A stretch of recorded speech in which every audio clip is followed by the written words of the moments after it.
પ્રભુ રાયો છે પોતાની પાસે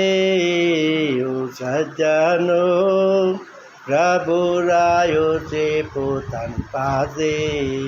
પ્રભુ રાયો છે પોતાની પાસે સજ્જન ભાઈઓ પ્રભુ રાયો છે પોતાની પાસે સિદ્ધને પટકો શોધાઈ વનમાં સજ્જન ભાઈ પ્રભુ રાયો પોતાની પાસે સિદ્ધને પટકો જાય વનમાં સજ્જન ભાઈ પ્રભુ રાયો પોતાની પાસે જંગલમાં જઈને જાળ બિસાવી જંગલમાં જઈને સંસારમાં રહીને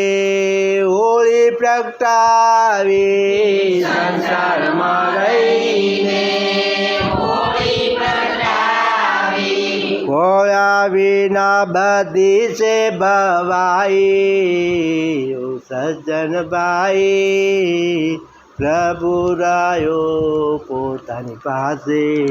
ખોયા વિના બધી ભવાઈ સજ્જન ભાઈ પ્રભુ રાયો પોતાની પાસે ગામડે ગામડે જઈને ભવાઈ કાઢતા નહીં હા આખું ગામ ભેગું તાર ભવાઈઓ આવે ને આજે આ ગામમાં કાલ પેલા ગામમાં હા હવે સંસારમાં એ પણ ભવાઈ છે જંગલમાં જઈને ઝૂંપડીવાળી ભગવાન માળા કરે કે ભાઈ રોટલા જોવે ને શાકભાજી જોવે ને બધું ચૂલો જોવે ને માટી જોવે બધું જોવે ત્યાંય ભવાઈ છે હા છે ભગવાન પોતાની પાસે આપણે બધાએ જાણીએ છીએ હા કે ભગવાન તો આગળ છે તોય આપણે બહુ ત્રાજી નહીં દોડતા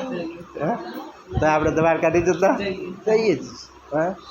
આપણે જાણીએ છીએ છતાં પણ આપણે કહીએ જ છીએ હા કંઈ એના કરતાં આનંદ નીકળે વધારે આવે નવું ગામ હોય નવા શહેરો હોય આવા પાણી જુદા હોય બધા જાવું જરૂરી છે હા એમાં ના નહીં હા પણ સમજણમાં ઈશ્વર પોતાની પાસે રાખે હા ગમે ત્યાં જાઓ પણ દર્શન પોતાના જારા વિના સૌ તારા તારે જારા વિના સૌ અજ્ઞાનમાં સૌ રહ્યા છે કુટાઈ અજ્ઞાનમાં સૌ ભૂખે મારી છે સૌ કાયા સજ્જન ભાઈ પ્રભુ રાયો પોતાની પાસે ભૂખે મારી છે પોતાની કાયા સજ્જન ભાઈ પ્રભુ રાયો પોતાની પાસે આજના ઉપવાસ શાના માટે કરે શરીર સારું રહે એના માટે આમ પણ આપણા વેદાંતમાં આપણા શાસ્ત્રમાં શું કીધું છે ઈશ્વરના માટે ઉપવાસ કરવાનો હા ઉપવાસ કરવાનું કારણ એટલું કે ભૂખે રહી ભગવાનનું ભજન વધારે થાય અને ઈશ્વરની પ્રાપ્તિ માટે ઉપવાસ કરશે તો આજનું વિજ્ઞાન એમ કહે છે કે અઠવાડિયામાં એક દિવસ તો ઉપવાસ શરીર સારું રહે એટલે કાયા શરીર સારું રહે તો આપણે સુખ શાંતિ દે હા બંને ફાયદા છે આવ્યા એવા સૌએ જાય છે આવ્યા એવા કાળ સૌનો કર્યો કરે છે કાળ સૌનો જાયા નહીં જગદીશ રે સજ્જન ભાઈ પ્રભુ રાયો છે પોતાની પાસે જાયા નહીં જગદીશ રે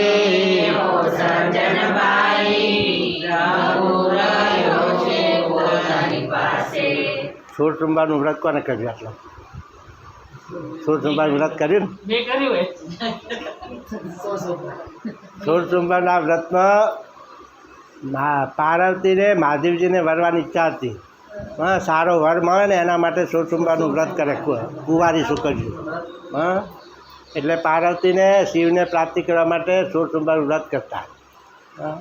અને જંગલમાં જઈ અને ઉપવાસ કરતા, ખાય નહીં પીવે નહીં કોઈ નહીં, કેટલા 16 દિવસ 20 દિવસથી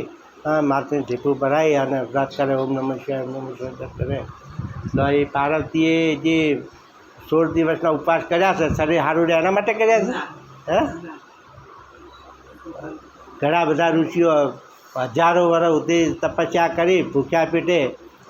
કહી ના લેતા એ પણ શરીર સારું રહે એના માટે કહે, એના માટે નહીં. આજના જીવો આજના લોકો એવું સમજે છે કે શરીર સારું રહે. સીતા સાતના પછી આઠમનો ઉપવાસ કેમ કરવો પડે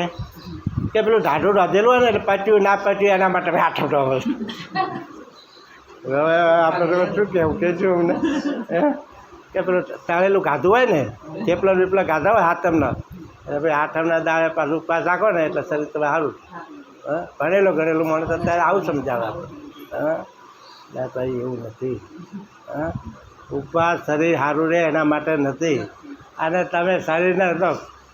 મોકળ ખવડાવશો ને મોકળ તો આપણે બેઠા છીએ જો હાચવો તો ગમે એવા મોકળ ટોપડો કે અંદર ઉતારો ને તમે આજથી શુક્ર મોકળ ખવડાવવાનું ચાલુ કરો શેર 100 વર્ષ સુધી તો પછી વધો ના આવે, અમર થઈ જાય ના થઈ જાય તોય ના થાય, તોય અમર ના થાય. એટલે આ શરીરને જે નથી રહેવાતું હચવાયું જ નહીં એને આપણે મજૂરી કરીએ, એને આપણે મહેનત કરીએ. તો કે બાપુ કે દોરો વધજો, તો કે દોરો વધજો. આ તો હવે ગમે એટલું હાથરશો તો આ રહેવાનું. ખોવાનું હોય ત્યાં ખોળે નહીં રે, ખોવાનું હોય ત્યાં આ ના રહી પહેલાં તો ખોળી લો. એટલે આ વાળકા ઠેકાણું કરું ભાઈ. આ શરીરનું ઠેકાણું નથી. ક્યારે ભાઈ 8 વર્ષે આવે 10 વર્ષે આવે 20 વર્ષે આવે 45 વર્ષે આવે ખબર ના પડે, કોઈને કહેવાય ના રહે. એટલે આપણે થોડો એનો ડર રાખો, એનો ભય રાખો કે આ ક્યારે આવશે, ત્યાંથી ઉઠીને ઘેર જઈશું તો આવી જાય, કોઈ નક્કી ના કહેવાય. એટલે એ પહેલાં જાગી ભગવાનનું ભજન આપણે ચેતી જઈએ ને તો ભગવાનનું ભજન થઈ જાય. ના થાય તો કલાક આવો ને તો એ મહિનામાં તો 30 કલાક તો થઈ જ જાય આરામથી. એવી રીતે ચેતી ભાવે કે કભાવે ભગવાનનું ભજન કરી છે. ખોવાનું હોય ત્યાં ખોળે નહીં રે, ખોવાનું હોય ત્યાં અજવાળે છાવું દોડે કોળવા, અજવાળે છાવું પ્રભા શંકર નાઈ મારે સજ્જનભાઈ પ્રભુ રાયો પોતાની પાસે, પ્રભા શંકર મારે નાઈ સજ્જનભાઈ પ્રભુ રાયો છે પોતાની પાસે, સજ્જનભાઈ પ્રભુ રાયો પોતાની પાસે,